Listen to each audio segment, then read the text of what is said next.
just again to remind members that today's proceedings will be recorded. So we have Councillor Douglas Reid. Here. Councillor Jim McMahon. Yeah. Councillor John McGee. Yeah. Councillor Tom Cook. Yeah. Councillor Ian Linton. Councillor Linton. No, I'll just go back to him. Councillor Fiona Campbell. Here. Councillor Claire Maitland. Here. Councillor Claire Leach. She's going to be late, maybe. Right, thanks, Chair. Councillor Neil McGee. Yeah. Councillor Jim Roberts. Here, Julie. Councillor Jackie Todd. Yeah. And do we have Shaheen Mirza? No. I have an apology from Babs Mowat. Reverend Dr Alan Vint. Yep, here. Ian Pettigrew. Here. Jackie Livingston. Here. And can I just double check, do we have Councillor Linton? Here, yes. Great, thanks very much. Thanks, Chair. Thanks, Christine. Okay, go to the first part, and that's the declarations of interest. I don't know if there's anything.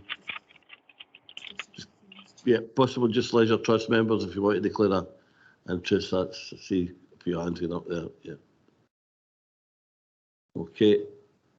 Okay, so there's no others. We will just go into East Ayrshire Performs.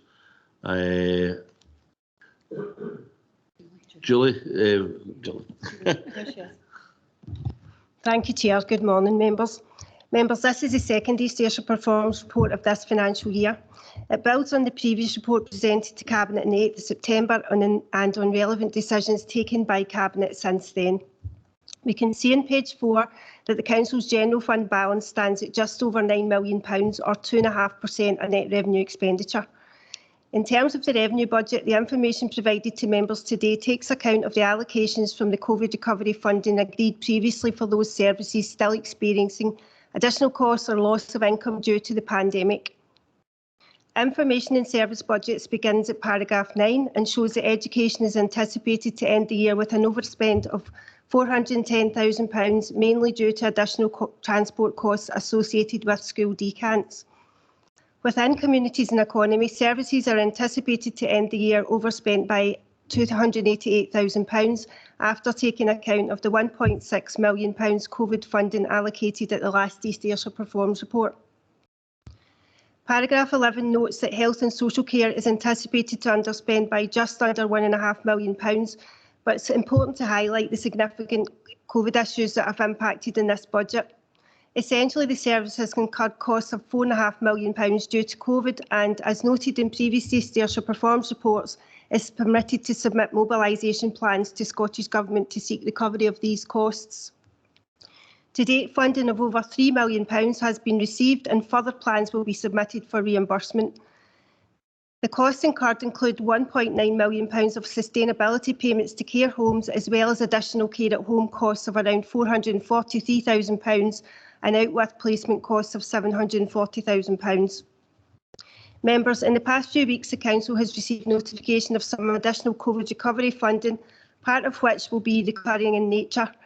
This funding is specifically for education and health and social care, and it's likely that the timing of the funding may mean that the health and social care in particular will see its underspend rise. However, this will be due to the timing of the additional funding and the associated spend. Members, turning to page 6 of the report, you'll note that the adjustment has been made to the general fund balance following the previous Cabinet approval to defer the closure of Auchinleck Leisure Centre. This takes the general fund balance to £9.081 million, as noted in paragraph 7 of the report. Paragraph 15 seeks Cabinet approval to use £20,000 from the current finance and ICT and year underspend, and this is to make the cost of supporting communities to install Christmas lights following a spike in costs from installers. The update to the capital programme begins at paragraph 16, and I'm conscious Andrew will talk more about this in the report to follow. There's a proposed realignment of part of the 2021-22 capital programme, reflecting some of the factors that have been experienced around COVID and supply chain issues.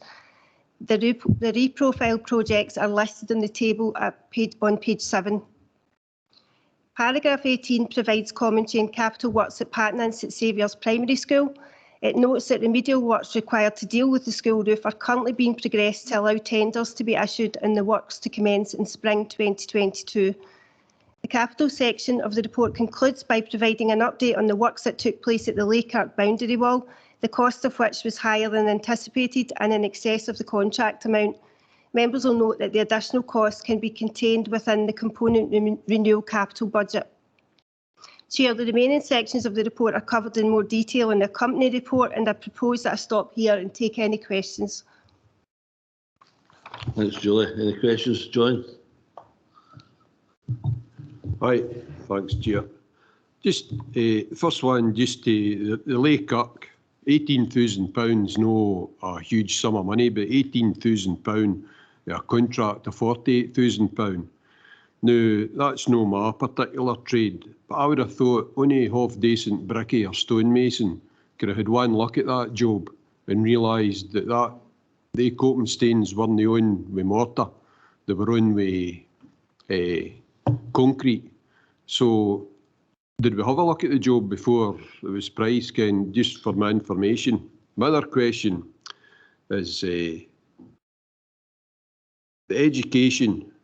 And I ken we've got to do this if we want the transport costs, but it's a continuing issue with overspending transport. That's £410,000. Where do we manage to fund that additional £410,000 every year? And I ken it's a different funding, but how will that affect education? With the proposed cuts to the Scottish Attainment Challenge are maybe £2.5 million. How will that affect us in education? Thank you.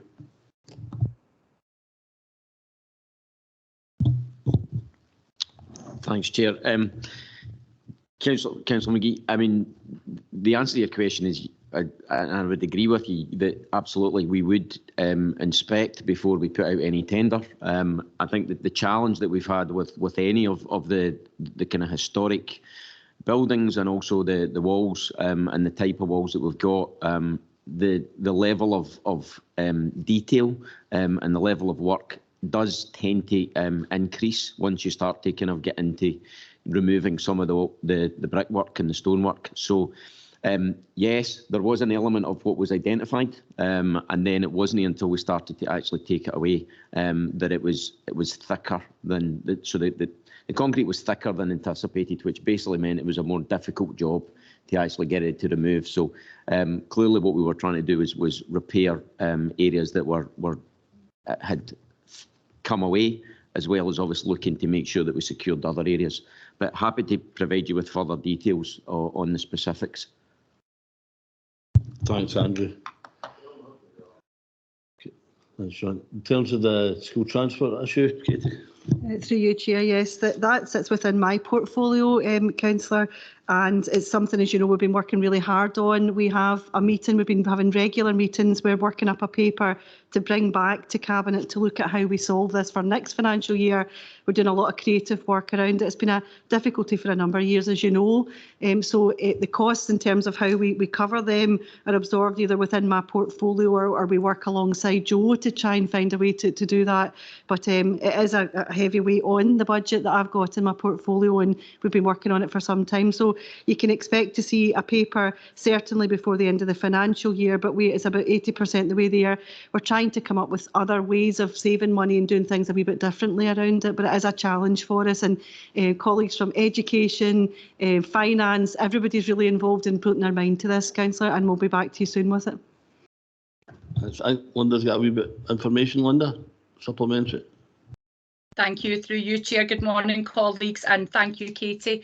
Councillor McGee, just to come back a wee bit further on the overspend on transport. So, as Katie's already correctly referenced, we are working on this, but this particular overspend is on decant transport, which we have previously always been liable for in the education budget.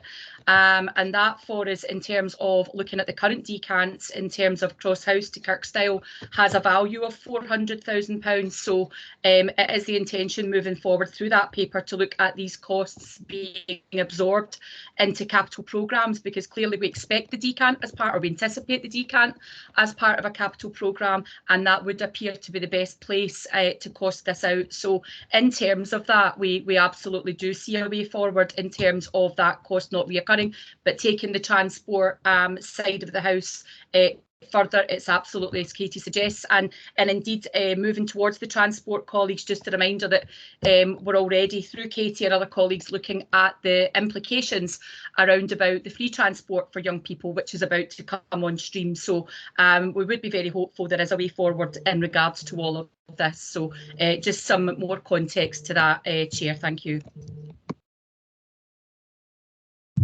Thanks, John.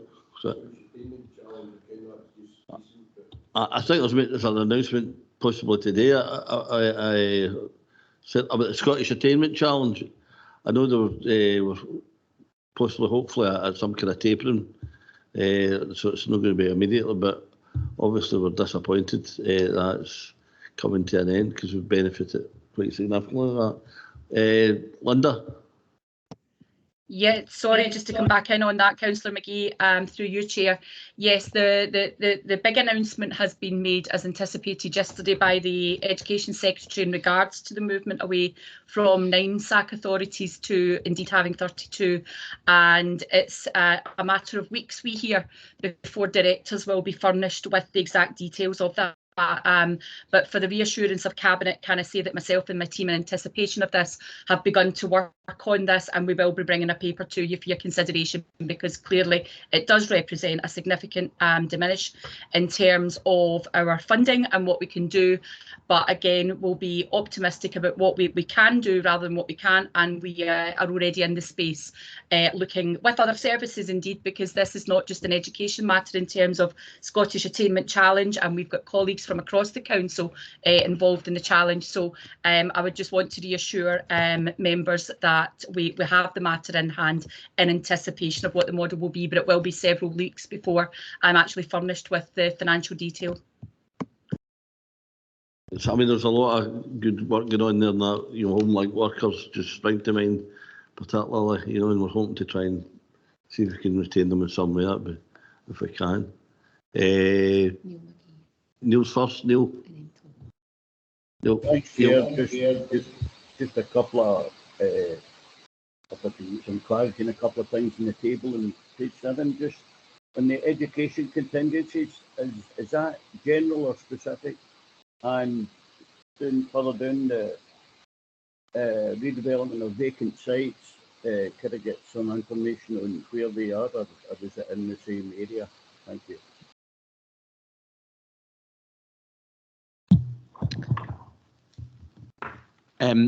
Thanks, Chair. The education contingency, that was identified last year as part of the wider capital allocation. The main purpose of that was on the back of where we were with COVID, and a number of the projects that we had were clearly education projects, and obviously the impact of COVID. So effectively, we've not had to utilise that spend this year. So it is a kind of a backup spend that was there within the budget. In terms of the redevelopment of vacant sites, then probably Auchinleck Academy site's the main one. Obviously, as members will recall from the previous report, there was an allocation identified for the Auchinleck site, and that was currently within that line within the budget. So again, with the further considerations, then that budget obviously will be retained for future years. Right, thanks, Andrew. That helps. Thanks, Chair. Thank you. Thanks, Neil. Thanks, Andrew. Tom? Thanks, Chair. A couple of questions. I'll do them one at a time, I think. Julie, I think you mentioned there, if I picked you up right, that there's additional recurring funding being provided by the Scottish Government for education. Do we know a value in that? And is there any strings attached to what we can use it for? That's the first question. But we get that, then I'll do with that. Thanks, Chair, through you. Yes, Councillor Cook, the predominantly the funding is around teachers and to provide additional teachers. The money was provided was during the pandemic, and this is going to continue on a current basis going forward. It's quite significant sums of money that have been distributed in terms of that. Thanks, Julie. Tom? Follow that up then. I suppose the next question is, are we going to be able to get the teachers? Are they out there to actually fight? And that's probably one for Linda more than the end. Yeah, thanks, Linda. Yeah, thank you. Through you, Chair. Thank you for that question, Councillor Cook. So, colleagues, on that front, we've already started recruiting, and clearly this matches in with our corporate policy of being able to issue more permanent contracts to staff rather than where this not recurring monies. So as Julie's already correctly pointed out, staffing is the main thrust of this, and it's very much geared towards recovery and renewal and thinking of how we do things differently post-pandemic if we ever get to that stage, colleagues. So ultimately, Councillor Cook, the adverts are out. We have actually already recruited a significant number. A lot of this money is actually being directed to classroom assistants because we are finding some of the young people are really struggling when they come back, particularly after the significant period of lockdown where it was more a virtual school environment.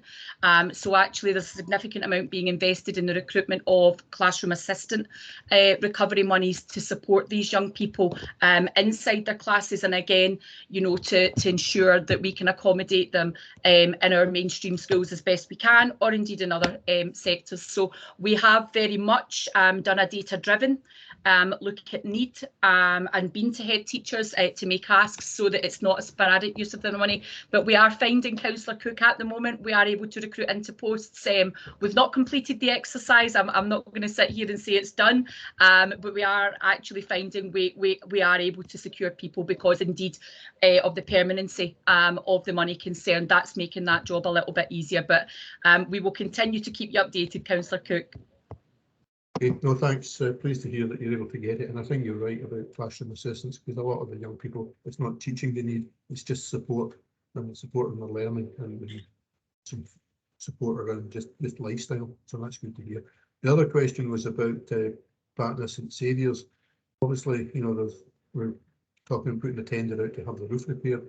But that school, as it was notified yesterday to us, it was 2012 that the school was actually open. It seems strange that in such a short time, a relative short time for a building, that the roof has actually deteriorated to the stage that we're going to need to replace the roof. Are we looking at trying to get a claim against the contractor on this? Because it's going to be a considerable expense, not just for the roof, but for all the disruption that we've had to go through just now with school meals being brought in, children put in other parts of the school. So I hope that we're trying to put something together in relation to the claim against the contractor. Thanks, Tom. Andrew. Yeah, thanks, Chair.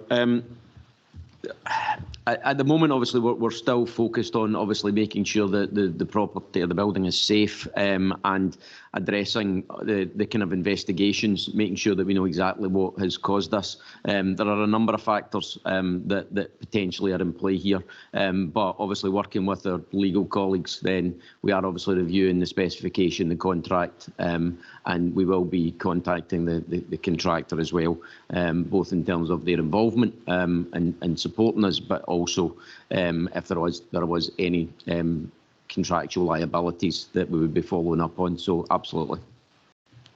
Thanks, Andrew. Have you got any idea what we're talking about in value? Your ballpark figure, I don't want to hold you to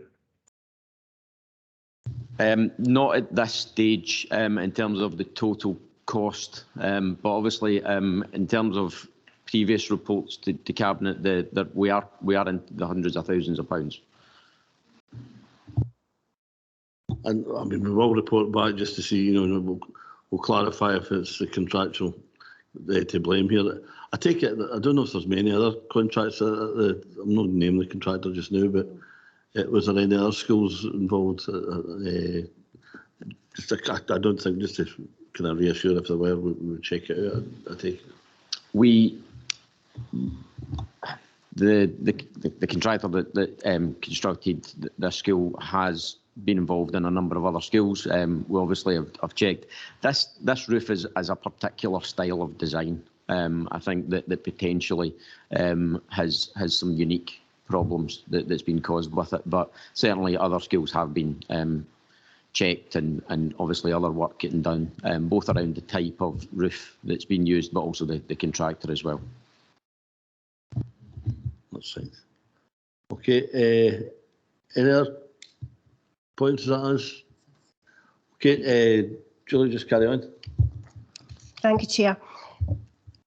Members, the summary report, the detail begins on page 12 of your papers and shows the education position as noted previously. Within Finance and ICT, we're seeing underspends due to lower than anticipated staff costs with service redesign planned, which will reduce the underspend as recruitment takes place. In governance, the underspend is mainly due to employee cost savings and includes planning, which was incorporated into the budget as part of the council restructure. In terms of communities and economy, Cabinet previously approved the allocation of £1.6 million to support service budgets that continue to be impacted by additional expenditure or loss of income due to the pandemic. The table at page 13 has been amended to show the net financial position, and the combined services are currently anticipated to end the year with a variance of £288,000. We continue to see an under-recovery of school meals income and facilities and property management, as well as a loss of commercial income and capital fee income, some of which has been partially offset by COVID grant funding. Within economic growth, the underspend is mainly due to the timing of filling of vacancies, offset by an under-recovery of income in respect of East Ayrshire Woodlands and EU funding. Members, the report shows that wellbeing is projected to end the year with an underspend of £1.4 million. As explained earlier, the underspend masks the fact that COVID recovery and response continues to play a significant role within the wellbeing service budgets. The HRA position is on page 16, and it's anticipated that there will be an underspend of £2.7 million. Again, this masks the impact that the pandemic has had in this budget, with higher material and subcontractor costs and an under-recovery of capital recharge income. These are offset by savings in staff costs and higher than expected capital receipts. If I can just move on to the PEF on page 19. Members, this is the first East Ayrshire performance report of this year that shows the £4.2 million of pupil equity funding spread across each school and notes the anticipated financial position at March 2022. The PEF spending plans contained in the report are taken from each school improvement plan, where the management team of the school have met to discuss, plan and allocate the PEF spend for the academic year. The key information for Cabinet today is contained in the right-hand column of the table at page 20, which shows that there's an expected underspend of around £530,000 in PEF at March 2022. But members will be aware that schools will continue to spend the allocations through to June 2022, and at this time it's anticipated that the underspend will be fully utilised by the end of the academic year in June. In terms of alternative delivery models on page 22, the pages analyse the financial position for the Ayrshire Roads Alliance and the East Ayrshire Leisure Trust. In respect of ARA, the table shows an underspend in the strategic delivery element of just under £400,000, mainly due to savings in salary costs, lower than expected insurance costs and an over-recovery of capital programme income. Within the local delivery element in East, the underspend of £227,000 is due to lower staffing costs and additional COVID funding allocated by Cabinet at period 4. This is offset by a shortfall in parking income of £506,000 and additional transport costs. In terms of the Leisure Trust, there continues to be a shortfall in income within the Sports Development Service. This is due to the impact of restrictions, and the variance here is similar to the rest of the leisure sector. The management team at the Trust continue to take action to bring the budget back into line. Members, the information in the Council's borrowing and investment position is noted at page 25. At period 7, the Council has a debt portfolio of £393 million, with the majority of the debt being with the Public Works Loan Board. Investments of £38 million are also held, and these are placed with relevant counterparties in line with the Treasury Management Strategy. The average interest rate being received is 0.1%. Members, you'll be aware that there's an underlying need to borrow, and the Chief Financial Officer continues to monitor the position with advice being received from the Council's Treasury Management Advisors. They advise that any increase in the interest rates by the Bank of England will already have been factored into the current Public Works Loan Board loan rates. That concludes it. Thanks, Julie. Just can I maybe get back just to the revenue? Just in terms of there's quite a wee bit of money building up there on developer contributions on page 15. Is there any 676,000? Or do you know what is this historic or what is it mainly? Do you know? Thanks, Chair. In terms of that, I think perhaps Joe circulated some information in that at the last Cabinet, but if that hasn't been done, I can certainly do that after this Cabinet. I'm just, David. Through you, Chair, I mean, the developer contributions was identified through the Members Officer Working Group for the local development plan. So there have been moves afoot for that money to be reallocated, and I presume that it's just a matter of timing, so that for next periods that they'll show where that money's actually been rerouted to. No, I thought that had been allocated, but that's developed. That's fine. That's fine. Any other points up to now? Okay, Claire Leach. That's great. Cheers, Chair. It was just about the PES funds, PES spending, and just the reassurance that it's going to be spent. That's really great, and they appreciate that they also have to do next year. I suppose I was just wondering in terms of, is there still a forum available for head teachers to pool and share the good ideas for PES? Because obviously it'd be just a shame for that money to go back. So just to check that is still happening, and hopefully just to kind of definitely get the money spent to benefit the young folk. Thanks, Claire. Linda. Through you, Chair. Thank you, Councillor Leach. And I love the way you framed that question, because it absolutely is about the young people. And indeed, the money absolutely will be spent. And as Julie's already pointed out, we've got the crisscross here of the financial year and the juxtaposition of clearly the academic year. So a lot of these costs that you will see in the earmark are actually for staffing from April through to June.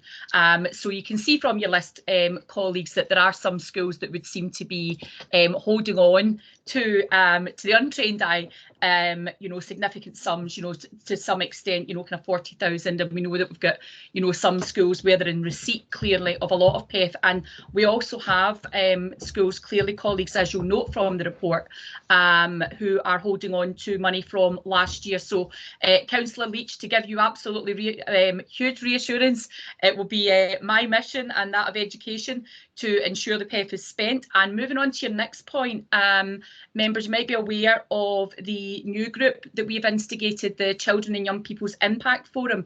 That previously, colleagues, was the SAC Programme Board, and we were able to repurpose that group. And what we have now is, I think, an exemplar model in East Ayrshire, which we also host Dundee City Council in. So not only are we sharing PEF practice in our own authority, we're actually sharing that with Dundee. And colleagues, referring back to Councillor McGee's comments earlier on, Dundee will also find themselves in the position of having the depletion in their funding. So we're actually in a space in the Children and Young People's Impact Forum where we can talk about three main streams of Scottish Attainment Challenge funding, the first of which is the Attainment Challenge funding in the large.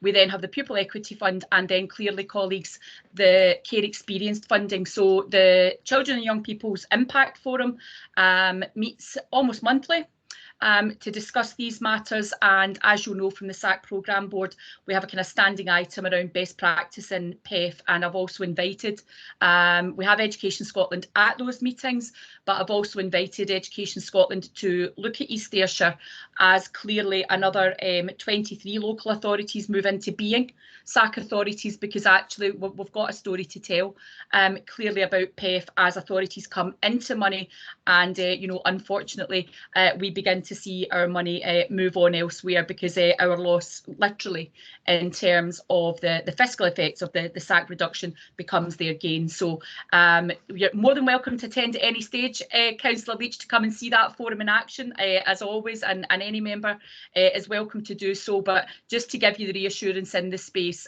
we'll be making sure that that's spent, because it absolutely is about the assurance of equity for our young people in East Ayrshire. Thanks, Linda. Jackie Lawson. I have a question, I think it's for Linda. With the PEF bids, is it possible to share with Cabinet what the schools are bidding for with their money, as opposed to having to approach each individual head teacher to see how they've spent their money? Linda. Through you, Chair, I don't think there would be any issue with that. It's certainly, you know, information that's freely available. Some of it might not already be committed. Jackie, just to clarify that, you know, for those schools, I anticipate most of them are hanging on to the earmark for the April to June staffing component of PEF funded posts, but certainly there shouldn't be any issue with that, because it's actually something that we submit to Finance, and indeed that it's mandated to us as a statutory function in education that we actually embed that PEF spend in the improvement plans of each and every establishment across the authority. So I don't anticipate a great issue with that at all, Jackie. I will get Mr McGinn moving on that particular task, and I'm quite sure at a later date, perhaps when more of the money is committed or indeed pre-spend in the next academic stroke financial year, we could bring that to Cabinet. So in terms of whatever way the members would prefer that, we're happy to go away and come up with something that would satisfy those requirements, Jackie. Okay, thank you. Thanks, Tom. Thanks, Chair. In relation to the Ayrshire Roads Alliance, reading through it, and it seems to happen every time, and we've raised it at the Shared Services Committee, the underspend of on vacancies all the way through, both in the strategic and in the local delivery. You know, at what point do we actually say, you know, these posts are no longer needed if it can run vacancies for so long, and actually take them out of the budget? You know, are we looking at that as we go forward? Through you, Chair. Thanks, Councillor Cook. Yeah, we've rehearsed this at Shared Services a number of times. So we are looking at, as you know, the transformational service redesign, and the second iteration of that will be brought back to Cabinet before the end of the financial year, and that will set out how we're going to redesign in terms of deleting some vacancies, but actually looking at redesigning the services. That's part one. But the second part, as you know, is we have struggled in the past to recruit some areas, particularly roads workers, and the fact that we are now hosting for the West of Scotland and beyond the Roads Academy to train up people and bring new people on as part of a recovery and renewal. We're hoping that that will be able to give a really interesting career for people, and we've worked alongside our colleagues in People and Culture to look at the grades there and to really look at a career to develop there. So there's two points to that we should manage to resolve over the coming year to see that there's less vacancies, but we're redesigning or we're recruiting in a different way into vacancies. Thanks, Katie. Thanks, Katie. Thanks, Tom. John? I could just go back to developer contributions and hear they're to be reallocated. My understanding was that developer contributions were allocated as per the local development plans at the time. So how do we reallocate? What's the method of reallocating these developer contributions? Thank you. Through you, Chair. The Members Officer Working Group were reviewing what was left from historic developer contributions, and these were, if you can recall some of the correspondence I think you've received from us, from some of my colleagues, that was setting out that the process was for historic developer contributions that couldn't be assigned to a particular original project, that then they were being reallocated, and that process was done through the Members Officer Working Group, which took that decision.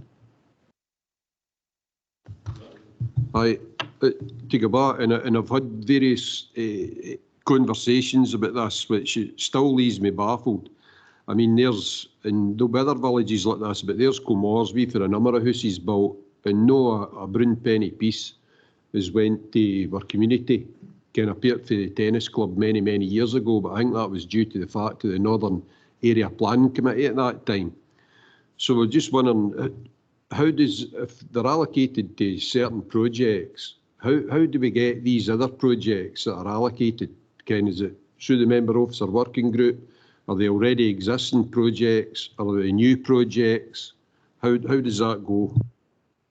No, the original local development plan that was approved by council and then validated by the Scottish Government had set projects in there, and at that particular time those historic ones were based on the main hubs. And in the particular case you're referring to, there was hubs of Kilmarnock and Sturton, so there was allocation of funding for that at that particular time.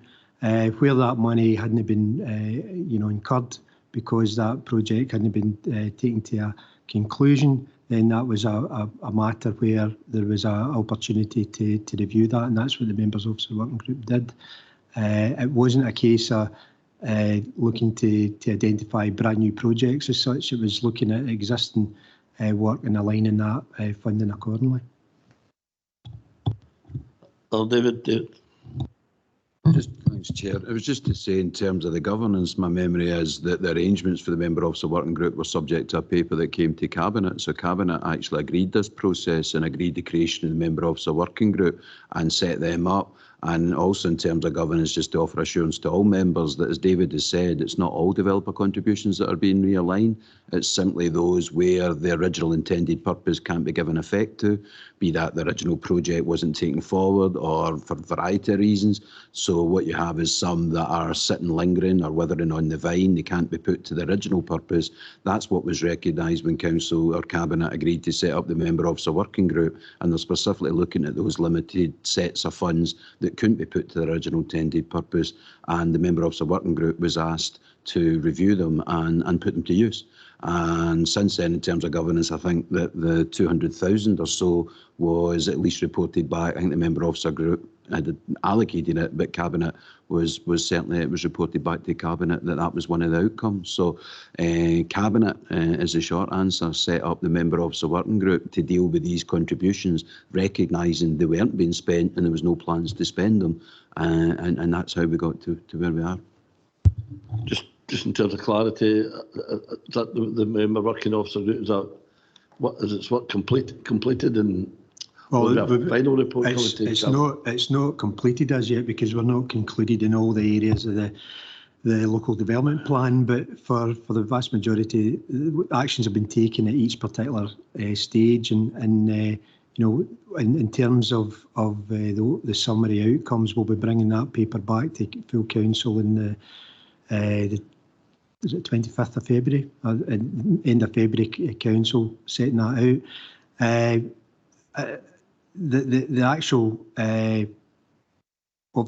Members Officer Working Group is obviously taken on board. It's across the various parties, and it's actually looking at just a number of areas, but the work that's still to come back is to do with housing allocation in certain sites, including some of the key areas like Sturton and obviously Kilmarnock. So there's still work to be done with that group. And it's council, no cabinet, it's coming to, is it? It will be coming, the local development plan will be coming to full council. So it's coming as part of, because I'm just what, if cabinet had asked for the member working group to be established. Sorry, Chair, if there's I don't have the paperwork in front of me, but if the request was to bring it back to cabinet before that, we'll review that and identify. But the more strategic position is that the overall local development plan for the next part, which will include, and I think members will recall that we've sent out a reminder asking for additional projects for the forthcoming LDP to be considered, and I think that was the points Councillor McGee has raised is about local communities benefiting from the actual money that's been generated, and that's something that we're looking at doing as we move forward. No, it's a fair point, and we want to make sure that that's exercised correctly, so fair dues. Claire Maitland.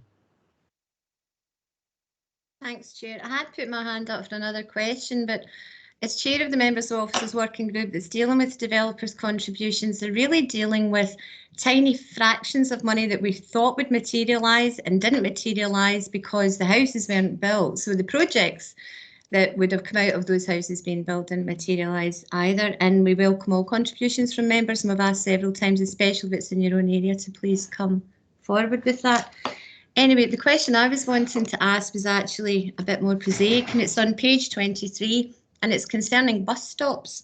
And it says we're going to have quality bus infrastructure. Can somebody explain to me what a quality bus stop is compared to the ones we have, and if they're more sheltered? Thank you. Who's hit for this one? Oh. Katie? So you, Councillor, I'm going to bring you back a briefing on a quality bus stop because I do not feel that I have the range of expertise to give you the specification and dimensions, but I'll come back to you on that and we'll brief members on the difference between a quality one and a normal one. Thank you. Chair, can I just come back in very quickly? It's just as winter's coming in and we see so many people standing exposed in bus stops, including myself the other night. I really want to know what a quality bus stop is. Thank you. Thanks for that one. That's us in terms of that. So it's into the capital, and Andrew's taking capital this week. Thanks, Chair. Obviously, members, we've had the discussion covering the points that are in the covering report, and maybe just make the point, obviously, in reference to paragraph 17. Clearly, we have had to realign some of the budgets for this year, but clearly, if you look at the appendix, the figures in the existing budget or the remaining budget for this year is still in excess of £75 million worth of capital spend, which is clearly a huge amount of money, particularly in the current circumstances. I won't go into the detail of all of the projects, noting that obviously in terms of the red, amber, green status, we don't have any reds at the moment, a few ambers, which are mainly noted within the report. These are around either the development of the design phase or just some delays that we're seeing due to the impact of COVID on site projects. The projects that we do have on site at the moment, and again, just obviously some of them at their final stage, the likes of Barony and the Stewarton biomass, and then we have the likes of Crosshouse and the other third, which are fully in the construction stage for completion next year. There's also a number of housing projects. Clearly, there was quite a detailed presentation last week on housing, so I wouldn't intend to go into any further detail around that. In terms of the design stages, and we do have the climate change report on Cabinet as well this morning, but clearly St Sophia's, Doon Campus and Dunlop are all kind of reaching those kind of detailed design stages and very much kind of taking forward our future climate change objectives. There are a number of other projects that are clearly on hold just until we get some of that detail and learning from those projects. Obviously, a number of early years projects are still to be finalised, but obviously glad from both an operational point of view and a construction point of view that the central production kitchen is now operational and providing those meals to the early years establishments. In terms of other progress, clearly a number of projects within the Town Centre Regeneration Fund have continued, and obviously details are presented there on page 29. And again, Ayrshire Growth Deal continues to progress, but clearly we're still at those of early feasibility and design stages, and again just trying to deal with a number of challenges around those projects. I don't tend to go into any more detail around the individual projects. Clearly, as I've said, the current implications of COVID in terms of delivery, and as well as sort of increases in material costs and supply chain are still being managed. And obviously we will be reporting back kind of as part of the budget reports come February on an update of the overall capital programme. So happy to take any questions. Thanks, Andrew. I've got just a couple of questions for you. First, looking ahead in terms of the trees, planting season's with us, you know, and has been for a few weeks. Any progress to date in terms of when the tree planting will take place, and are we any closer to finding in terms of liability for the problem in the first place? In terms of the planting, then obviously we're working in consultation with outdoor amenities. The position we obviously need to just finalise the planning approval, and that's anticipated within the next kind of couple of weeks. So clearly we will work with outdoor amenities and David Law just to make sure that obviously any planting can be done. He's assured us we can plant still, even into kind of December, but obviously it's maybe just weather dependent in terms of the actual planting. So I do still anticipate we will get the trees planted sort of kind of this season rather than next season. In terms of liability, I have to come back to members just in terms of the update of where we are on that. I think we're going to try and pull out all the stops that we can, Andrew, because we did promise the community we'd have the trees, you know, and do our best to do that. The other point I was going to ask was about the new kitchen. I'm quite nosy. I'm quite interested to see what it looks like. I don't know if we could maybe arrange a visit for cabinet members to have a wee look at it. Would that be possible, even would it be possible? Yes, we had intended to do a kind of more formal opening in November, but there was a few technical issues, communication issues with BT, which delayed some of the issues. But certainly we'll get an invite round to members to be able to go and see it. Good, thanks for that. Who do you have? Neil's first, Jim and Jackie. Neil. Thanks again, Chair. Just looking for a brief comment for Andrew on the Ayrshire growth deal and the delays caused for whatever reason by Strathclyde University. Is that a one-off, Andrew, or is it something we should be concerned about for the future? Thank you. Through you, Chair. So in terms of the core project, then clearly this is something that is really kind of trying to be at the cutting edge of technology. The work with Strathclyde University, clearly they will be the main user within the building. So really it's about trying to just develop that detailed specification of what will be the kit and how the building will be used. There are clearly a number of challenges there. It did take them a wee bit of time to kind of develop what their specification was and the things that they're looking for.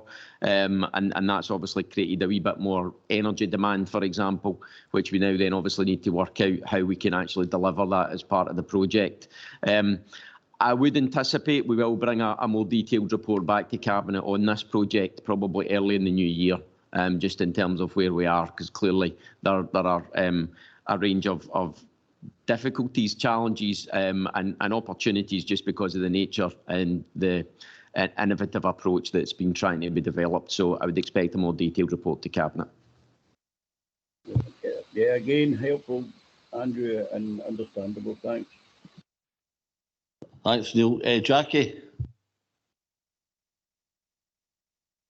Thank you, Chair. Andrew, I'm just looking for some reassurance regarding, given the lengthy time, basically, and the delays that's been on at Nether Third, I'm hoping you'll be able to reassure me that everything's going to be up and ready and that the kids who's been decanted and the parents that's in considerable stress up there now for 4 years are in fact, everything's on schedule and we're going to get the school open on the specified time, please.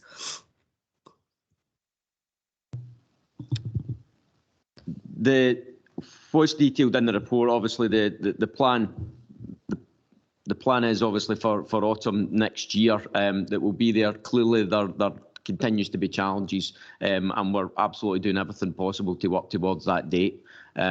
whether I can guarantee that at the moment is obviously more difficult, but certainly we're continuing to still work for obviously the start of term in autumn 22. Thanks, Andrew. Fiona, then Tom. Fiona. Right, thanks, Diggy. Diggy, you actually asked most of my question about own head, because I was going to ask if we had established who was paying for the replanting, but I don't think we have established that yet. The other thing I was wondering was, given that sections of the community seem to be very up in arms about what happened, I just wondered what feedback we'd had from the community about the proposals for replanting. That's sure, Andrew. I'll need to come back to you just in terms of any feedback. Clearly, it's still within the planning process. We did issue communication to a number of obviously all of the neighbours round about it and a number of people within that area. There was a number of obviously presentations and slides which I think were also shared with members just to kind of give an impression of what it was going to look like. But clearly that opportunity is also within the planning process, which is obviously not quite finalised yet. We have obviously tried to engage through that process, through the school community and also the local community, just to kind of make sure. I certainly can share a bit more information in terms of any feedback that we've received, but I'm not aware of any, certainly not any negative feedback in terms of what the proposals were.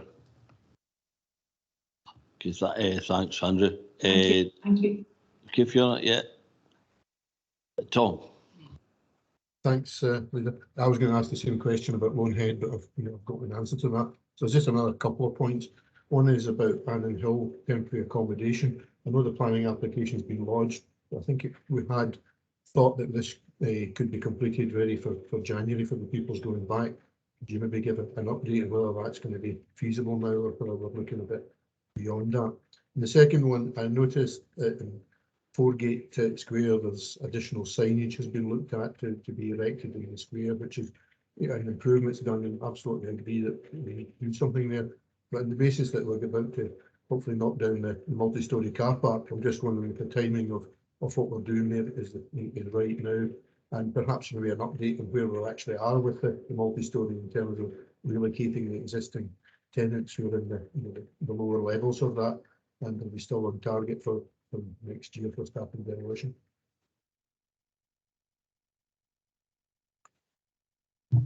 I suppose first off, just in terms of the Annan Hill classrooms, I had some further discussion yesterday, and we certainly, I suppose our initial anticipated aim was to try and get it to be operational and up and running for the start of the term in January. I would expect the units will be in place in January, but obviously it might take us another couple of weeks just to get everything back operational and obviously the school moving into them. But as I say, I still expect the units to be there and available in January. In terms of the second one, we obviously are continuing to work with the tenants to get them alternative accommodation. And obviously, in terms of the multi-storey and just the progress of that project, then I'll need to come back to you on that one. Okay, thanks, Andrew. I think what you're saying probably more realistic in terms of Annan Hill to be looking at the February break, probably for the move from one part of the school to the other. But, if we can get it earlier, fine, but that would seem likely. I think you're right, Tom. I think the school's quite relaxed about that. And as long as we get it for kind of February, I think that'd be okay. And then I think there has been a wee bit of progress with some of the relocation. I know the carers have moved, and there's been one or two. There's opportunities for others. I don't know if they've taken them up yet, but I know there's negotiations taking place. But hopefully get that remedied soon. Okay. Jim McMahon, Jim. Thanks, Chair. Andrew, I'm asking a question about the mother care building in Kilmarnock. What kind of design we're looking at for that green space round about there? And you give me a rough idea what the tender costs are likely to be on the future design. Remember that I quite like things simplistic, and I thought it looked pretty well okay the way it was.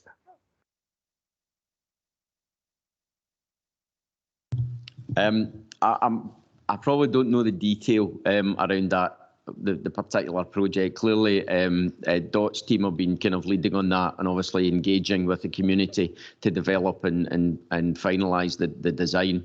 Clearly, there is sort of pre-tender estimates in terms of the cost of the project, and I do know that there was a bit of kind of value engineering needing just to be done, just to kind of bring it in line with the budget that was already agreed.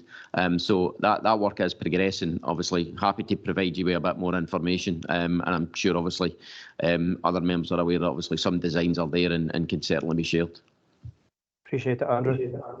I know there was a design prepared last night for a presentation to the Local Business Association. I think that could be shared. David, you were.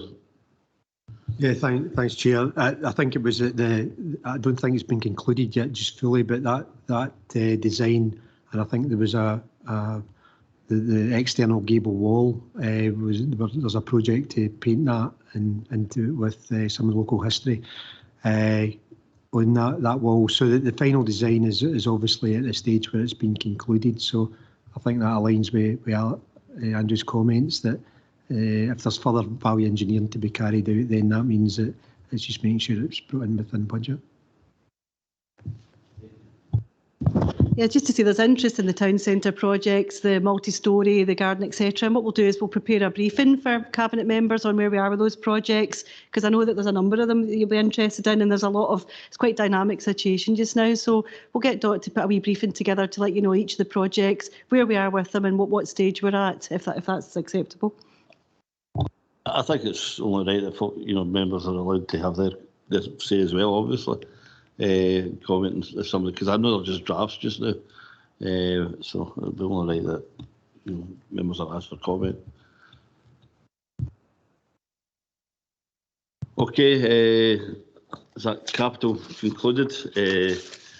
People, Amanda. Thanks, Chair. Morning, members. I don't intend to go through every bit of the detail, but we'll just pull out some points. So people pages start on page 34, noting that the first table on that page shows that there's been a significant increase in the absence work days lost per employee since last year. But I would note that, again, last year's figures were significantly lower than the standard due to the lockdown period. At the bottom of that page also shows the breakdown of the absence in terms of categories. And I would note that all the short-term categories have increased since the same period last year, and all the long-term absences have decreased, which is a positive bit of news for us, because a lot of the long-term absences were a bit stuck with the virus, so medical appointments weren't taking place. We weren't able to get GP and consultants' reports to get folk back to their work and to move things on, so that's a positive step. Over the page, on page 35, shows the services and the supports for employees who are absent. I'm just noting that occupational health, you'll see a significant increase there for the occupational health referrals from 186 last year to 529 for the same period this year. Physiotherapy has increased as well, has decreased, and we've found that's partly down to people that's been virtual, but we're moving back to face-to-face physio, so we're hoping that uptake will increase again. And again, the counselling has down slightly still for last year, but again, we're moving to face-to-face with that, so hopefully that will see an increase. But in addition to that, we are still continuing with the pilot rollout of the app that people can use 24/7, 365 days a year, and we've rolled that out to our colleagues in education now, and we're seeing a significant uptake in that. Over the page, on page 36, shows the disciplinary activities for periods 1 to 7, noting that there was 4 still under consideration. They've all now been concluded, and I would just note that the 3 that were in the other category were no further actions. The bottom of that page shows workforce plan key information, and it shows the head count that has increased by 129 or 2% in the same period as last year. Over the page, the first table shows the full-time equivalent, which has increased in a similar way. Then we've got developing our young workforce, and again there's an increase in this in the same period last year. Work continues here to increase this further, and in fact all services, heads of services are looking at it, particularly as part of their service redesign exercise. Over the page, in page 38, shows 288 new employees to the council and 199 leavers to the council for the same period. The leavers are broken down into retirement and redundancy, which there's 60, and other reasons 139. That covers all other reasons. That could be the end of temporary contracts, it could be people resigning, moving on, being promoted, etc. The last part in the page is our organisational development key performance areas, which gives you stats and face, coaching and spaces for listening, and a few impact quotes from individuals that's taken part. I'm happy to take any questions. Thanks, Amanda. John? Right, thanks for that report, Amanda. I see it's not quite, but almost doubled the number of absences.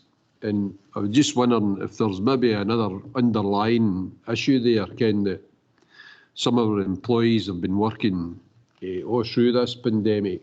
Is there a case where folk are, I don't know, fatigued, and we've also got other things, well, where we've got a mixture of folk working at home. Other folk have been working in the front line, but that doesn't mean to say that folk working at home haven't been working really diligently and maybe working longer hours. And again, we try and keep an eye on that. But I'm wondering if there's an underlying reason that we should be looking at for these additional absences. And while we're coming to this stage now, and again, we're not through this pandemic, no by a long way, but folk are back going to the FITBA, going to concerts, going to the rugby, going to various things, and yet we still can't, folk can't go into public buildings. So there's that kind of relationship there that the public are asking, well, how can I go to the pub, or I can go to the rugby or the FITBA, but I can't go up to a council office?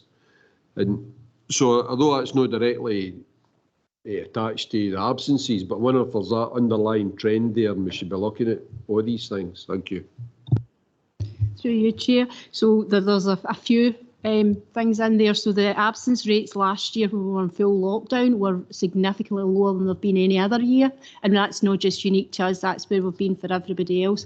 So there is elements there of, there is a number of people now who are back at work, out physically at work, who previously were maybe working from home, that are now back at doing their tasks, and where they were working from home, they might have been able to have a cold or have something and not report sick, but continue with their work. So there's that bit. The number of COVID cases has increased since the period last year. So again, we're getting that fall through. You're right. People are tired, they're exhausted, particularly in care at home and refuse and things like that. They've been flat out all the way through. So we are seeing a bit of fatigue there. We're continuing to monitor it. We've got all our wellbeing supports in place, and we're continuing without trying to give fatigue about surveys, but we're continuing with the staff surveys to see what else we can do and how else we can support the workforce. And the point about the offices not being open, and it's a hard circle to square. You're right, when folk can go one place, but we're saying stay at home, but we're just continuing to follow the Scottish Government guidelines. We're continually reviewing it. We'll be reviewing it again before Christmas at CMT, but as I say, we're following the guidelines. Jim Roberts. Thanks very much, Chair. Morning, Amanda. Thanks for your report. On page 37, you're touching on the number of young people under 25 working within the council. I see that as a significant positive. But my question revolves around page 38, just on the key points halfway down that, employees leaving the council over a 3-month period. Just that sentence there, just the numbers leaving the council. In terms of the exit interviews, are the exit interviews showing any particular trend in regard to any specific reason why they're leaving? Is there anything there that we should be concerned about? Through you, Chair. So exit interviews continue and we push them as hard as we can, but as everybody knows, they are voluntary, and we do tend to find it is only people that fill them in if they have got some sort of gripe to take up, but these are monitored on an ongoing basis and they're shared with the services if there's any concerns in them, and there is no trends there. The numbers are low right enough, but there isn't any trends there that would give us any areas for concern. And a lot of the cases it is people that's moving on, whether that's through health or whether they're moving to other posts, etc. Okay, thanks. Thanks, Jim. Okay, so that is health and safety, David. Thank you, Chair, and good morning, members. If I could just start by drawing members' attention to the top of page 40, the summary report and incidents. We noted that the number of non-reportable incidents, excuse me, Chair, has increased by 28 and compared to the same period last year, and the number of reportable incidents of HSE have increased by 3. These are just modest increases, Chair, but I still think that there's likely that the coronavirus restrictions that were in place last year will have had an impact on that comparator. So I just want to bring that to Cabinet's attention. If I could draw members' attention to the bottom of page 40 of the summary report, we noted that incidents under the category of violence and aggression accounted for 63% of the incident reports received, and that remains our highest cause of incidents reported. As Cabinet would imagine, we continue to work with all services and with our trade union colleagues to reduce these incidents as far as we possibly can. And if I could just pick out one example of that work, Chair, of a meeting later this week with our education trade union colleagues and the violence and aggression focus group that we have, which is an ongoing group, to discuss the implementation of updated crisis intervention training for schools, and that will be delivered by trained colleagues in East. And that's just one of a package of measures that we have in place to reduce violence and aggression across the board, Chair. I'm conscious that we're in open session, so unfortunately I'm unable to get into specific detail on the statistics presented, but I can advise Cabinet that many of the incidents which are reported are specific, they're complex, and they tend to be associated with dysregulated behaviour.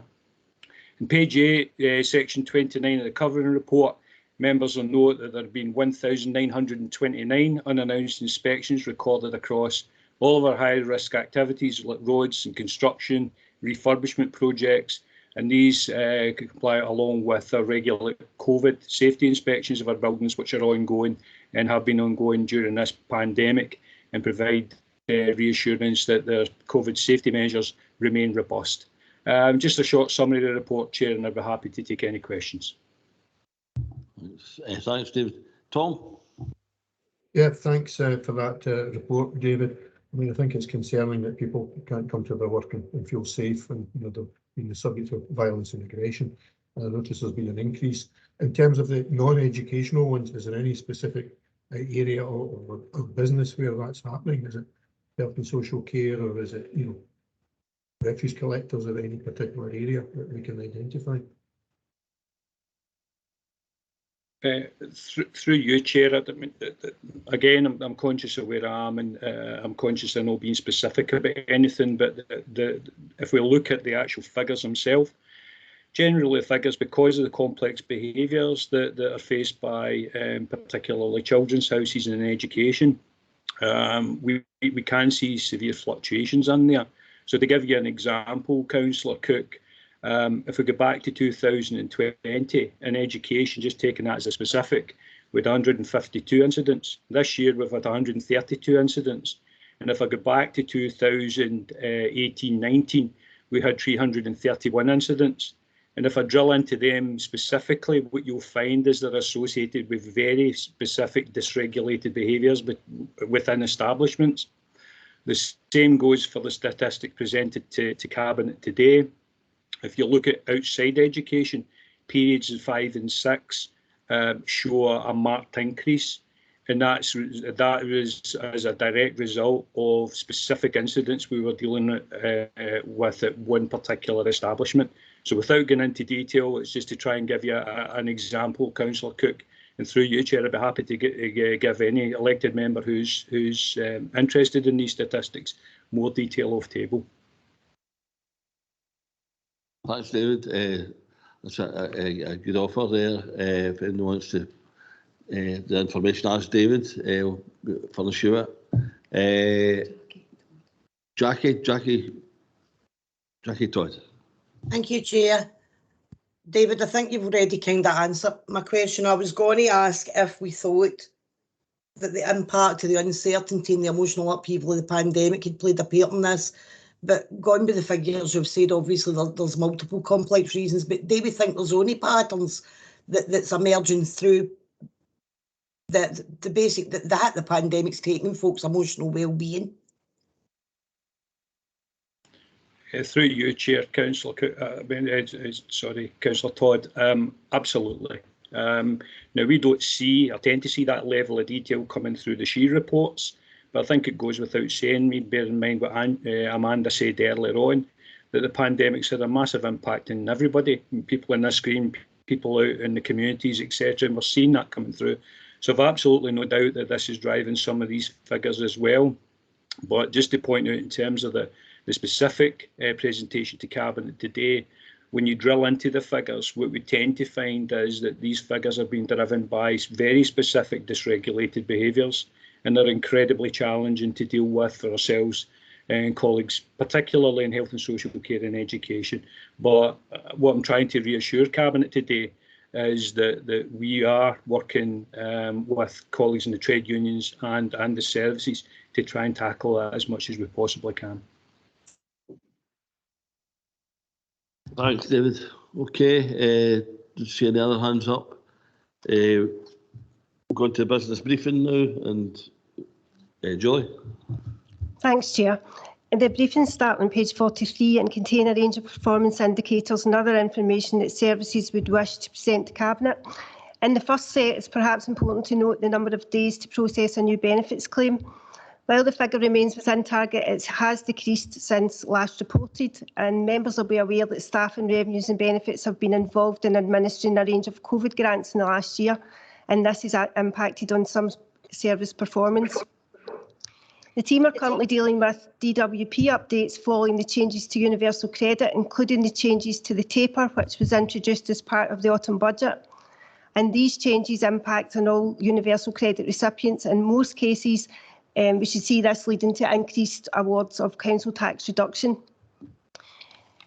On page 44, there's detail provided in terms of the SAC, the Scottish Attainment Challenge funding, and as Linda has already said earlier, colleagues in education are actively working to prepare for the reduction of the funding to assure critical elements of the work can continue once the distribution takes place.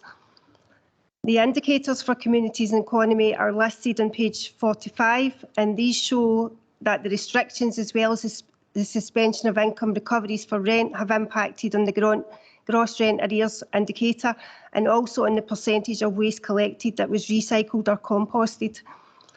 It's important, members, to note that the colleagues in housing and communities have taken action to bring the indicators back into line, and the downturn in performance related to specific periods when waste recycling centres were closed in line with COVID restrictions.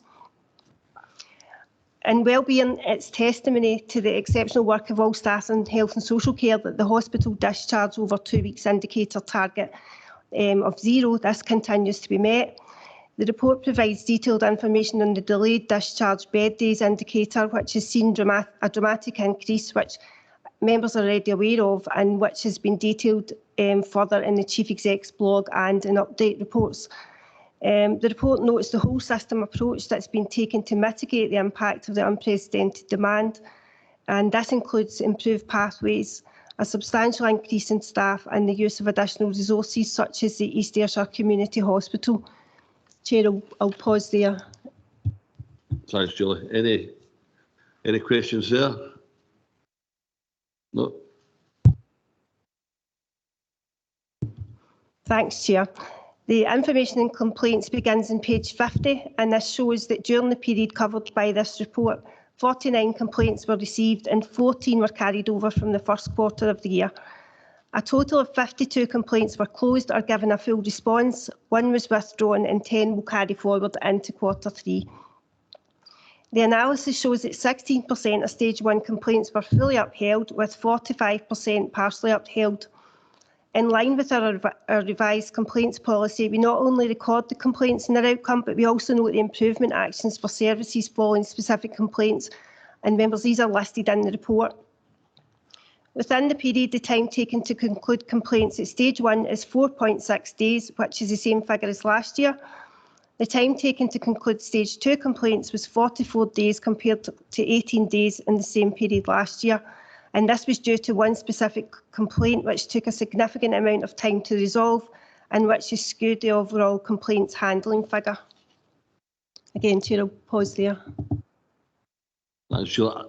Jackie, the hand, I don't know if that's for the previous time, Jackie. Yeah, I just wanted to dip in quickly just to acknowledge what I think is an amazing achievement that the processing of the benefit and the grants teams have done. They're very small teams, they're doing their regular work. A good example that I'd heard of quite recently was the low income pandemic payment, which Joe was telling me over £11,000 was distributed, as well as maintaining the council tax work that they do. So really just to make cabinet members and my colleagues aware of that and to extend my gratitude. Thank you. Thanks, I think we all appreciate the effort the staff's making. That's a good point, Jackie. Julie. Thanks, Chair. Members, the risks start on page 52 and no new risks have been added, nor have any of the risk ratings changed since the last report. Risk 1A has been updated to reflect the outcome of the autumn budget that was announced by the Chancellor of the Exchequer on the 27th of October, and we note that the Scottish Government budget will be on the 9th of December. We expect the local government finance settlement to be given to us around mid-December. In terms of the risks relating to the economic climate and the amount of income the council is able to collect, we note earlier comments around rent and council tax collection rates, and we recognise that earlier suspensions of follow-up will cause current indicators to be impacted. However, we also note the decision by Cabinet in September to allocate part of COVID recovery funding to support service budgets, particularly those that have been impacted by a reduction in income. In Risk 1C, the recent changes to universal credit is resulting in reassessments taking place in revenues and benefits service, and staff are recalculating the additional council tax reduction that will be awarded. Finally, in terms of the pandemic, details of testing and positivity rates for East Ayrshire are highlighted at Risk 11, along with information around vaccinations. Chair, that concludes the report and the recommendations are set out at paragraph 3. I'm happy to take any further questions. Thanks, Julie, for that report and Joe's absence. You've done really well. Thank you. Tom. Thanks. Yeah, just looking at the risk register, I don't see any mention in there yet of black start, but I know it was discussed at a previous one about looking at the risk of black start, and are we making progress on that and identifying the risk and mitigations for it?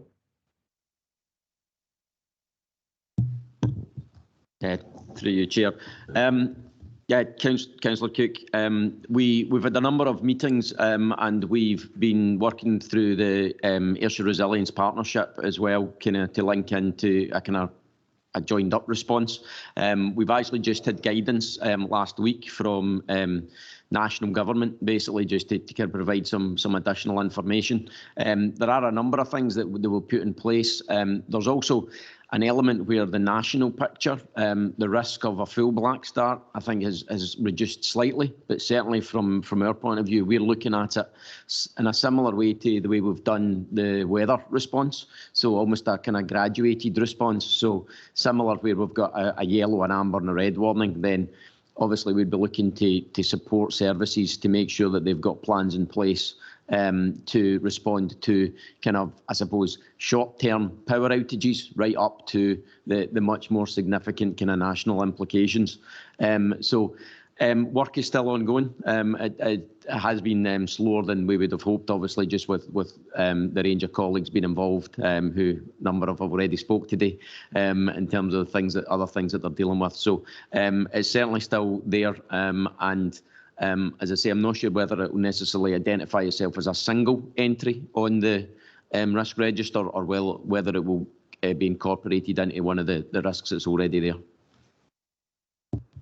Okay, thanks. Okay, Tom. Work is carrying on to identify the problem. That's good. Okay, thanks, Tom, thanks Andrew for that. Just go back to the recommendations at paragraph 3 and page 3. Can we agree with the recommendations? Okay, thanks for that. Now going to item 3E, which is revenue budget. Julie again. Thank you, Chair. Members, this is the Budget Strategy Report for 2022-23 and I'm grateful to group leaders for the reviews and comments provided on the report. The strategy gives a background to the overall financial climate, noting the outcome from the autumn budget that was presented by the Chancellor of the Exchequer in October. The autumn budget provided high-level financial figures for public sector finances and departmental settlements to UK departments and the devolved administrations for the next 3 years. The analysis reveals an increase in the 2022-23 allocation to Scotland in both cash terms and real terms, but we can see a slight reduction planned in real terms for the subsequent 2 years. The strategy also provides a timeline of the key dates for local government finances, noting that the Scottish Government will present their budget on the 9th of December. Individual allocations to councils are being made available on a provisional basis on the 16th of December, and the Finance Circular is anticipated on the 20th of December. The latest information that we have is that the provisional settlement in December will provide indicative allocations for 2022-23, along with very high-level figures for 2023-24. We expect more comprehensive and detailed figures to be provided around the summer of 2022 for the later years. The strategy also notes the work that's taking place around levelling up Stage 2 bids from the Council, which are anticipated to be submitted around spring 2022. It also provides information on the 4 successful Community Renewal Fund bids which were announced recently. The Chief Executive and the Chief Financial Officer have met with each of the 4 applicants following the announcement, and it's really exciting to see these projects commence to deliver outcomes which align to our own community planning delivery plans, especially around training, skills and employment. Paragraph 15 presents the assumptions around building the budget for 2022-23. We anticipate a flat cash settlement with employee costs being based on the latest offer in discussions. We note the pressures around inflation and the impact this will have on purchases and supplies, and we also note the most recent CPI figure of 4.2%. While this figure is high, it was forecast in the autumn budget that this would be the case, and anticipated inflation would hit around 4% this year and next, and then thereafter hopefully reduce. However, it is important to note that the longer inflation stays at this high level, it means that there will be additional pressures around our costs, which we will continue to monitor and take action to support where possible. The budget strategy assumes no uplift to our local fees and charges, although those that are set nationally may increase. It also assumes that council tax will rise by 3% for 2022-23, and demand pressures in the additional allocation to health and social care will continue in line with previous years. Paragraph 40 sets out the sensitivity analysis for the budget against a low, medium and high impact, and the strategy works through the mid-level assumption, which means that based on this and the other information and evidence, we anticipate the budget gap will be around £6 million once pay uplifts and so on are added to the budget for next year. It's worthy of note, however, that while setting the budget is always based on assumptions and estimates, the work for 22-23 budget has been done at a time where there's an even greater level of uncertainty. This is particularly the case around inflation, which has been stable in the last 10 years, pay awards which remain open and subject to discussion and negotiation, as well as the impact of the pandemic on the short to medium public sector finances. However, against this backdrop, the strategy seeks to factor these issues into the budget.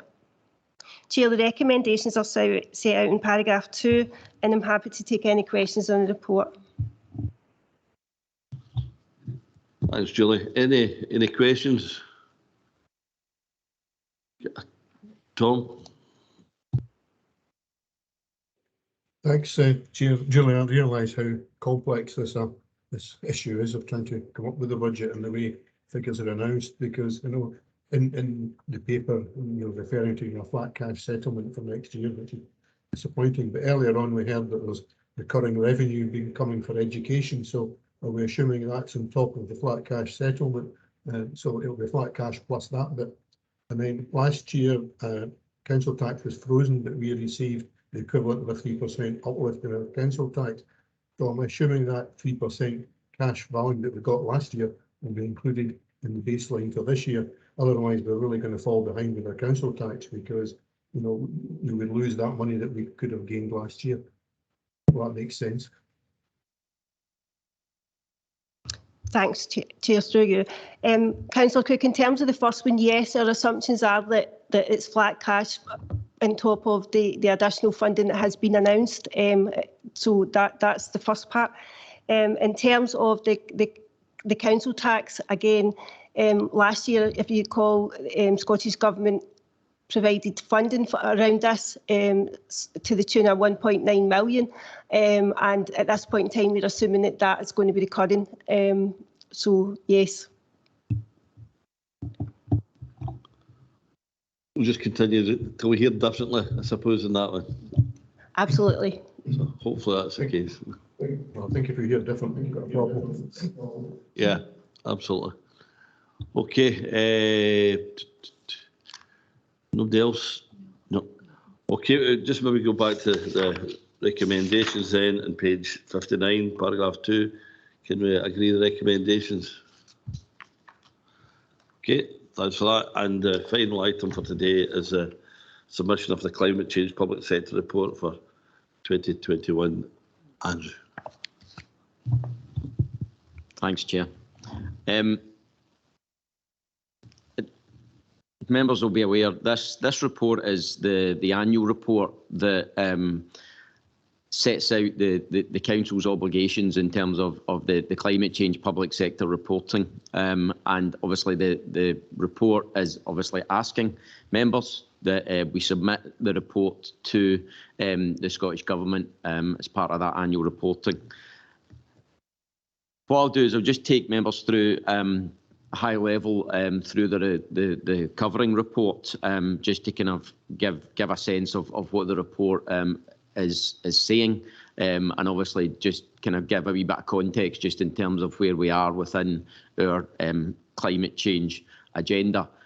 Clearly this report is reporting 2021, which is prior to us agreeing the climate change strategy and obviously the engagement work that's currently going on. So the submission is almost kind of pre the current year's work, which obviously is reflected in some of the language that's presented. Clearly, as members will be aware, the agenda around climate change has significantly increased in focus and ambition over the last kind of 12 months, and obviously culminating in the COP26 discussions over the last kind of month or so. This report obviously reflects the Council's ongoing position where since 2009 we've required to report and take action on climate mitigation. The report from paragraph 13 just sets out the kind of structure that the submission is required to follow, and clearly the appendix is laid out in that format. From paragraph kind of 16 onwards, it obviously sets out East Ayrshire's approach. Clearly, the changes that we've put in this year around a more integrated single climate change strategy document and action plan will bring together a number of previously separate elements. So paragraph 18 sets out a number of those areas that clearly climate change has been a core part of over the years, but obviously with the new strategy that will start to bring a number of these things much closer together. Obviously there are a number of things there that we've continued to do, set out in paragraph 19 that we will continue to do. So again, just that level of analysis, looking at obviously a number of those key strategic themes around the flood risk management, capital programme, local development plan, and active travel strategies. Again, very much still the direction of travel, but clearly this year we're looking to enhance some of the ambition and the actions around those areas. From paragraph 23, obviously the following pages go into quite a bit of detail just around the statistical analysis, and as members will recall from the strategy report, the energy in our buildings, waste and transport are the three big areas that account for our carbon footprint as a council. That's slightly different in the way it's set up within this report, as there's a scope 1, 2 and 3 which are set out. Scope 2 is essentially electricity, which you can see has continued to improve. A lot of that's down to the national decarbonisation of the grid, but we are still seeing a reduction in energy use going forward. Scope 1, you'll see a kind of an upturn in the numbers there, and again the main focus of that has really been around our gas usage within our buildings. As is set out in paragraph 30, you can see there's a number of COVID mitigations that have directly impacted on the gas usage, but it's also been a colder winter, so not just having to deal with COVID, it was actually a colder winter as well. So all of those things have actually resulted in an increased use of gas within our buildings. Scope 3 is mainly around our waste usage, and again we've seen very much an impact in terms of COVID, as was reported in East Ayrshire Performs. There was the first 3 months of lockdown, then the recycling collections were postponed, which meant obviously more waste going into the residual or the landfill bin, and from that, obviously when people were mainly spending their time at home, then clearly a lot of waste that was maybe previously commercial waste through businesses, etc., would have been coming through the domestic waste stream. So really the sort of change is the upturn that we've seen this year. I think we can absolutely be confident that that's been directly linked to the response from COVID over that kind of 2021. Clearly we continue to take a whole range of actions that we can still evidence are actually reducing our energy usage across our buildings. Automatic meter readings, building energy management systems are all really kind of making a significant difference in terms of the amount of usage we have. Clearly there's a number of projects where there's been delays, and we've already reported that in terms of a capital programme, and again the street lighting transition to LED, I think it's taken a wee bit longer than we'd hoped as well through COVID, but again that's now back on track this year. So a number of those things which obviously have not quite moved as quickly as through the COVID period as well has obviously delayed maybe some of the improvements that we've seen as well. And again, just a whole range of things that we continually we've committed to that we'll start to see improvements in future years.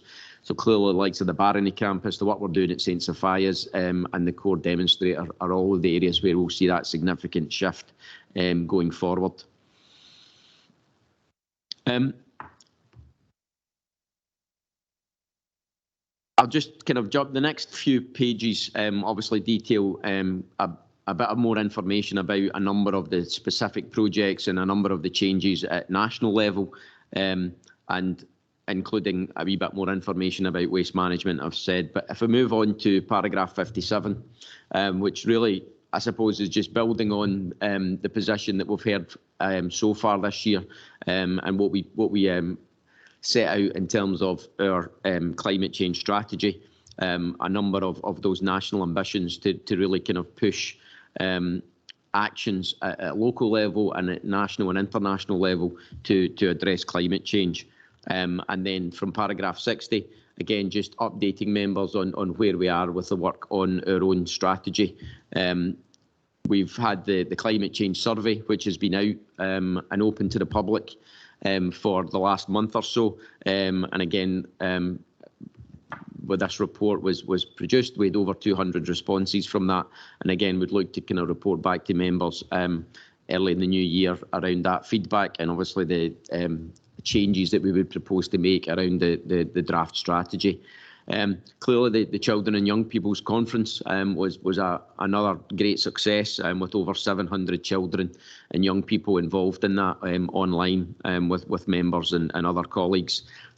We've signed up for UK 100, which obviously allows us to link in and benchmark and work together with a whole range of other authorities across the UK who are really pushing the ambition around climate change. We've had engagement with our business community and also through the community conference last week as well. We'll look to further engage with our community organisations. There's a whole range of web pages, climate change videos and storytelling that again is being promoted, and we'll see more of that coming out over the next few weeks. So again, lots of work that's continuing to happen, obviously, to further improve our position.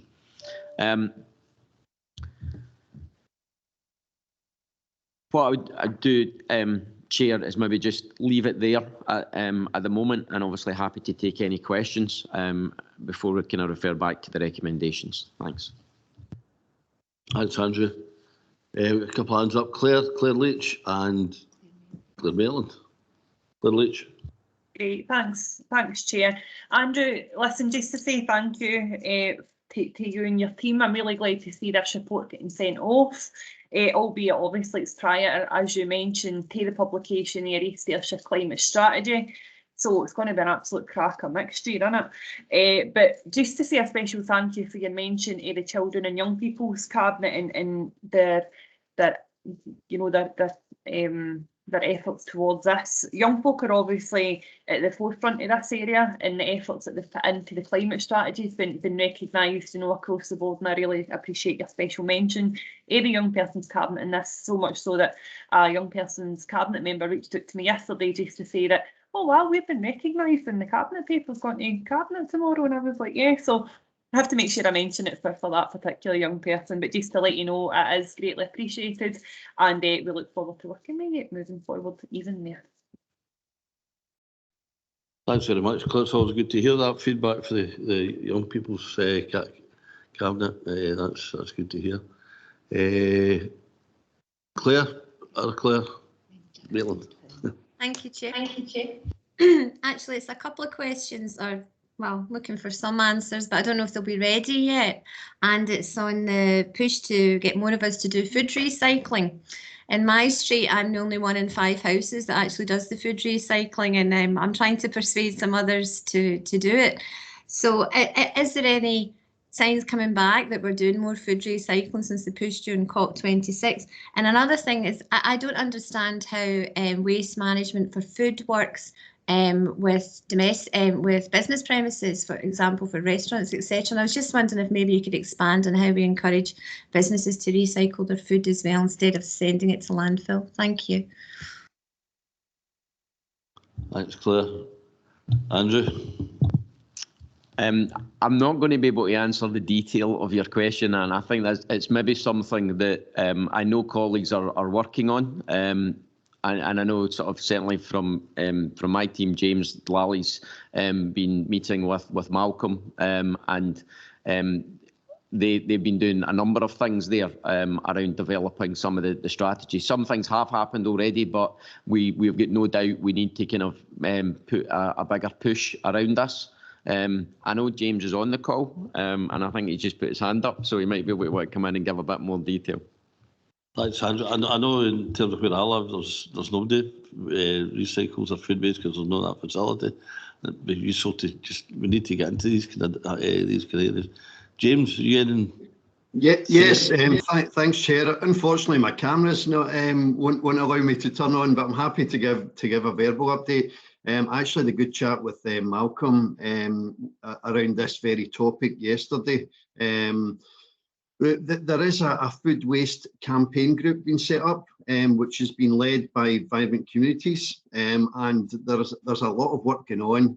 The focus at the moment has really been around educating our public on the kind of the adverse impact of food waste on the environment. When it goes to landfill, it turns to methane, and obviously highlighting the fact that we know around 50% of our households aren't actually using the food caddy.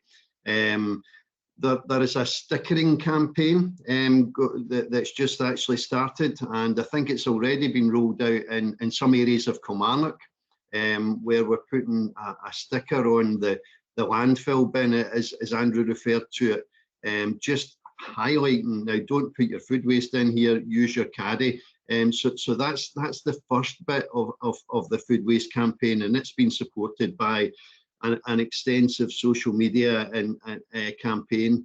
It was also a kind of key topic at our children and young people's event that Councillor Leach referred to, and we really see our young people in our schools as the educators in this. If they can, and we encourage them through their school action plans to go out and engage with their parents, their grandparents, and their wider contact network to explain to people what the issues are around food waste, and to encourage them to recycle their food. It was also a specific point in our survey, and we've got some really good feedback around the things that are putting people off recycling their food waste, and we're having a think about how we can use that information and take it and make it as easy as possible for our whole community to do that. So lots happening in this area, and I think it's one that you'll see an update in when we come back with our follow-up paper. Thanks very much, James. Claire, back in your topic. Just very, very quick. Since the introduction of the food waste, the amount of food I bought has gone down, and as well as the amount of food I waste. It's an incredible incentive to stop wasting food and make you relook at every single purchase you make. Now it's just habit. So I actually hate flinging food out, but I'm very happy to use the waste bin. Thanks. Thanks, Claire. John, then Jim. Notice I don't think we used to call the green bin the landfill bin, but I think that would be a good place to start, that we rename it the landfill bin instead of the residual bin. On the waste campaign, I'm happy to stand to be corrected, but I thought at the last budget we set aside £50,000 to focus on food waste campaign. And I can maybe that if I am correct, maybe it was COVID and that's put it in the back burner, but I thought we'd set aside that sum of money for that particular campaign, because if it does reduce it as much as we think, then it's something that we should be going for full scale. Thank you. Thanks, John. I know so where I live, they've actually renamed some of the bins landfill bins, and some of them are just as residual waste. And I noticed that hardly any people put their rubbish in the landfill waste. Just I think that's psychologically, I think it's quite a right thing to do. We should maybe do that for all our bins, absolutely. Andrew? I think James has got his hand up again, actually, whether he wants to come in. I mean, certainly, I know that the campaign that James referred to, obviously there is elements of that funding that's been used for the work that's already been explained by James, but clearly the challenges around waste management over the last few months, and obviously continuing with the response to COVID has probably delayed a number of the actions that we would hope to have achieved by now. James, in supplementary to say? Yeah, I think Andrew's covered that well. Certainly the funding is in place, and that's been used to fund the sticker campaign that I referred to. But as it has been confirmed that funding was over 2 years, so it hasn't all been used yet. So again, kind of look out for the next steps in this campaign, just to utilise that funding. Thanks, James. Jim, my man. Thanks, Chair. Andrew, my question's run about the Barney campus and the biomass system, and in particular the RHI in relation to the biomass. How does the RHI offset, and cost-wise, what do we get back for what we burn through the RHI system? And if I could follow that up with a second question, it's kind of linked to the Barney campus as well, and it's the connection of the biomass to visions. I get it quite constant for visions there. Some of their components are breaking down. They don't want to renew it because they really are looking for this connection to come ASAP. So could you maybe give me a wee bit of detail around about when we can expect that? In terms of RHI, what I'll maybe do is I'll maybe send round some more detailed information just to kind of explain the calculation and how that works. But I mean, essentially, we're obviously kind of able to use the biomass to generate our power, and obviously some of that is obviously offsetting what we would take from the grid. But obviously there are some significant benefits there in terms of the financial implications around that, as well as obviously the overall reduction in terms of the amount of energy we're using for the campus. In terms of the connections divisions, there's just some final details just in terms of obviously sort of legal arrangements in terms of how we undertake the work that are being finalised.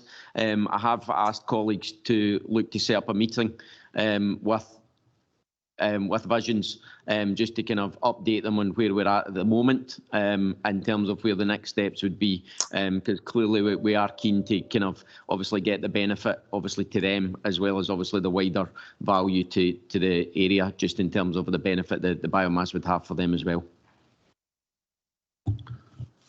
Thanks, Andrew. Tom? Thanks. Thanks, Chair. Maybe just say, I don't recognise the term food waste. If it's food that gets eaten, then the only thing that goes in the bin is actually the bones, but that's a separate point. One's a technical point in relation to the main report. Section 2B of the start of the report refers to the council running 2 streams, each with a deputy head, a deputy chief executive. Obviously we've moved on from that, and I don't know whether the report needs to be updated to reflect that. That's kind of technical point on it. The other point is in relation to our energy savings, in buildings, and we've done well over the last year or over the last few years. But I'm just wondering, and it's a kind of moot point, but as a result of COVID, everybody working from home, I'm just wondering if the savings that we've made in the council are actually being offset or reduced by people sitting in their house having the heating on all the time. And I suppose it's the same with the grey fleet as well. When people are not travelling into the office, so there must be a saving in that. But it's just points to look for going forward. And I don't see it mentioned in there among the initiatives that we're doing is the Bellevue Gardens housing, which is going to be the first net zero housing that the council have built. That was reported last week at Cabinet through the housing papers. So that's another good move forward, and we start with hopefully more of our housing being built to that standard. Thanks, Tom. Totally agree in terms of budget and leading the way there in terms of carbon zero. Andrew? I just pick up the detail point. I think obviously that's maybe been missed just in terms of the structure. There are a number of things, as I said at the beginning. This is a retrospective report, so it is about reflecting what the position was in 2021, rather than obviously where we are now, which is the challenge of obviously the covering paper trying to bring it to life for now, whereas the actual submission is a bit more kind of retrospective in terms of where we were last year. So again, things like the housing reports, those would be the ones that we would keep for next year's report. As Claire said earlier, in terms of the additional push that this year's activity will generate, that will be included in next year's report and how we present it. In terms of the point around working from home, I mean, clearly in terms of not just, I suppose, the grey fleet, but our actual mileage has come down significantly over that period of time. Clearly, there is always going to be a shift between what people are doing in their house and what they would do in the office. We have seen savings in terms of energy usage in our office buildings, clearly. But the challenge we've had, obviously, over that period of time, they've been significantly more than offset by what's happening in the schools with the COVID requirements there. So that's where the kind of challenge is. But you're right, if we actually are looking forward, then this is about a reduction across the whole area, not just about the footprint or the energy usage of the council. So a lot of the things that we are talking about doing and developing going forward, like the work around housing, is to try and kind of make an impact across the wider community and not just in terms of the council buildings. Thanks, Andrew. Jackie? Thank you, Chair. I'm going to put us back to food waste again, I'm afraid. I agree with some of the sentiments that's been made, although I believe actually that food waste also refers to a lot of the food packaging. Maybe James can clarify that for me. What I'm wondering is in terms of, for me, that the problem lies in about actually reducing the accumulation of food waste in the first place. And I think that's a kind of social and educational issue. I think that I wonder if we're looking at things like bulk cooking, at like smart purchasing, things like sharing, reusing, kind of like telling folk that you can put tea bags and eggshells in your composter. So my question is are we utilising any of the funding towards addressing perhaps the key behaviours that help cause food waste? Is that Chair, I'm happy to come in and that one, just to clarify, the food packaging does not actually count as food waste. That would be your plastic packaging and would be recycled through the 3-bin system. In relation to education and that this is, I mean, if you look at our waste hierarchy, the first thing we want to do is to actually reduce the amount of waste that we're having. And I think what we are highlighting through our strategy and through the engagement activity that we've carried out to support our survey and with our community groups is the real opportunity. This is an area where everybody can make a saving, and the households themselves can save around £500 a year by just doing that, shopping properly and buying the correct amount of food, putting out measurements and all of that sort of stuff. Is something that is all part of the campaign. There's a lot of this is already out there. Zero Waste Scotland have Love Food, Hate Waste campaign, and we're tapping into that through our own food waste campaign just to highlight this and again push that out through our schools, through our young people and through our community groups. And I know that that's an aim of our the food waste working group, that they are going to be pushing out this campaign. You'll see it on our social media streams. So it really is an area where everyone can win. One of the things that has come out of our engagement activity, and I think it's a really good point, is sharing and actually reducing waste. The number of people that now use apps to say, I've got an extra loaf, or I bought too much of this, or I've got a pot of soup that I can share with people.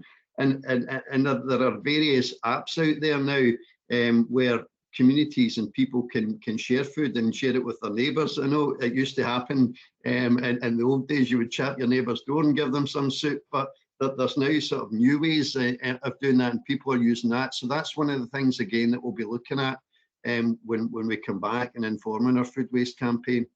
Thanks. Thanks, James. Yeah. Hi, Jackie, come on. Thank you. I think that's great, James. My only concern would be that often those with the least and the most vulnerable maybe don't have access to apps. My other concern, like if you don't mind very quickly, my mistake for using maybe the wrong terminology, but what I'm wondering about is things like unnecessary plastic on foods, black plastics, things like that man are storing is that we can't, or a lot of places don't tend to recycle. And I wonder, could we target along that towards businesses with a view to, if it's no needed, don't have it on? Yeah. Again, through you, Chair, that's an issue that I think is very relevant. There is a big push towards reducing plastics, but actually the research tells us that plastics are really effective in preserving food, and that they're a really important part, because the carbon footprint of wasting food or not having it last as long would be even greater. So plastics are actually good, but you're right, some of the plastics that are used are not currently recyclable, and that's something that's been addressed at a UK level through a packaging bill, and the aim of that is to pass on the costs of recycling or of disposal to the producers. And it's this producer pays principle, where if you're using packaging that can't be recycled and is going into landfill and causing damage, then you're going to have to pay as the producer of that plastic and the user So that will change mindsets, I think, in the wider area and producer responsibility. So it's something that we don't have direct control over, but it's something that is very much on the national agenda. Thanks, James. Jim Mahon. Thanks, Chair. I digress a wee bit with this one, but it's picking up on something Tom and working from home he said, and possibly increased costs for some of our employees that is working from home. Could we possibly maybe do a wee bit of commentary about how to offset some of the costs for your heating, taking into account how energy prices have hiked, how they can claim some of that back when about tax relief? Because I think it would certainly be advantageous, not just to our own employees, but to other folk that's working out there in the communities from home as well. Thanks, through you, Chair. We're actually in the final stages of our flexible working policy. It's out with our trade union colleagues just now, and then we're going to have a big, it'll come to Cabinet for yourselves, and then we would have a comms strategy round about that, and it's very clearly embedded within that policy, telling folk exactly and giving them the link where to go to get the tax relief. Thanks, Amanda. Okay, I think that's us. I jump. That's us. Okay, just go to the recommendations then. Can we agree recommendations? Right, that concludes business for today.